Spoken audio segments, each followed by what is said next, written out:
Huh? What? This book doesn't make sense. An interesting thought. Is Deadline reading the MLA book? Correct. Yup. Finished reading that thing. Reads like a 12-year-old's horny fanfic that snorted an entire pipe of raw untreated sewage full of dog shit straight out of Taco Bell's bathrooms, all while someone's still taking a dump on it. Enough. Let's begin. As usual, not a recap, but a compilation of things that don't make sense. Right off the bat we get this group of heroes panicking about Falcon being missing. What's the big deal about Falcon being missing? Are they saying they don't have phones or any communication devices? Superman has this fancy command post and there's all this floating fortress crap. But no one has phones? Oh really? Everyone? Oh look, Falcon and Princess both have phones, but somehow none of the Handyman kill squad had any. Even then, Falcon knows the plan and he can get there in no time. He's faster than a supercharged bullet after all, though would you look at that, he's already here. Now quick, get in position and we can finish this nonsense once and for all. Damn it! Next we move on to Handyman. This is the aerial shot of the iron cages. This one should be Deadline and this one should be Handyman. Since the group is densely packed, it only made sense that each of those cages is jam-packed with villains. Yet Handyman dropped here solo. Well, to be fair, this is Handyman, a villain unmatched with his insane obsession with killing other villains.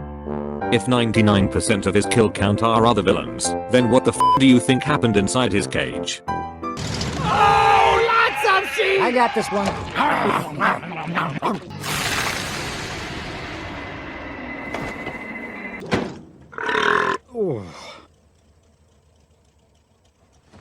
What? Now there's no sheep in the road. Let's go. That was pretty sick, man. It is then revealed that the entire floating fortress is designed to counter Handyman. And by counter Handyman they meant counter his decay, which is one quirk out of one person out of an army. And instead of a cheap and simple floating force field coated platform, the entire school is lifted up. F***ing hell. Why is Falcon even needed? Only 2 of his 7 quirks have any actual use. Now I don't know what the second quirk does. High chance it's just gonna be a deus ex machina later on to fling both Falcon and Handyman off to the vestige world. Wedgie is already Black Whip. God can double function as a source of super punches. If Langmine is literally described as being pathetic and weak, then that means God's explosions can kill, right? Right.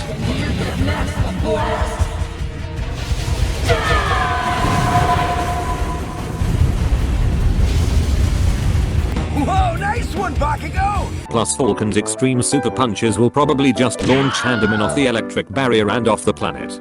And we're here to have fun beating up Handyman, not finish the fight as fast as possible like real heroes. And speaking of having fun, I joked in the last video about Superman warping the villains to areas where they have an advantage, to make the fight more exciting and have actual stakes. I can't believe he really took that seriously. Because Handyman is still too weak, some other things are added to make the fight artificially harder, such as making the kill squad mostly short-ranged physical-based quirks instead of Compensator, Flash, Sidechick, Wing, or maybe Daffy Duck with his invincible dumb blaster. There's no way we can win if dozens of pros show up to stop. Heck, they could even use some of those fancy laser cannons these jets have. But no, if those happened, then the fight would be over in seconds. I don't think Handyman's got super regeneration anymore. Not only that, but maybe the heroes do have phones. The electric barrier is just disrupting the signals. And even the electric barrier is powered by students and not an actual generator. So the entire thing could actually have a weakness. A genius villain can always win from afar! And the best part? Scout is literally f***ing here. Mr. I can teleport perfectly the first try is f***ing here. And Macleod is literally saying Falcon is needed. Then why not f***ing ask the guy? The fight is not even past his 10-minute limit yet. He still has warping powers. Disable only requires vision, while teleport only requires no end coordinates and no focus needed. Scout is literally laughing his ass off over here, so we know mass teleport doesn't require that much concentration. It's almost as if Superman and the heroes are fully aware the enemy is so weak, so they have to handicap themselves. And speaking of weak, Handyman is being thrown around and doing nothing. Basically just like his two earlier fights against heroes. But the saying third time's the charm exists, so maybe something wonderful will happen this time. What are you waiting for? I don't know. Something amazing, I guess. Me too, kid. Or maybe he just doesn't fight back because he's secretly turned on. Oh my. Good thing he could always rely on the plot for saving him like he always did. And now he's got disable-proof mutations.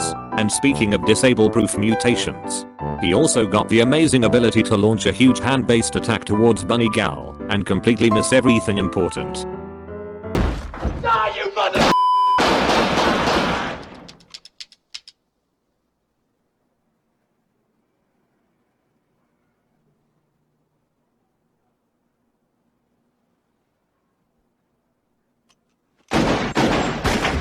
Notice how it was the robber one, that's it. High chance it's going to be instantly replaced with an even bigger and better one, armed with lightsaber claws.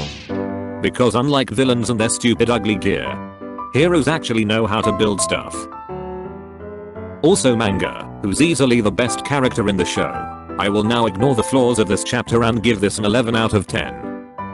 Really, on a scale of 1 to 10, you are an 11. Oh,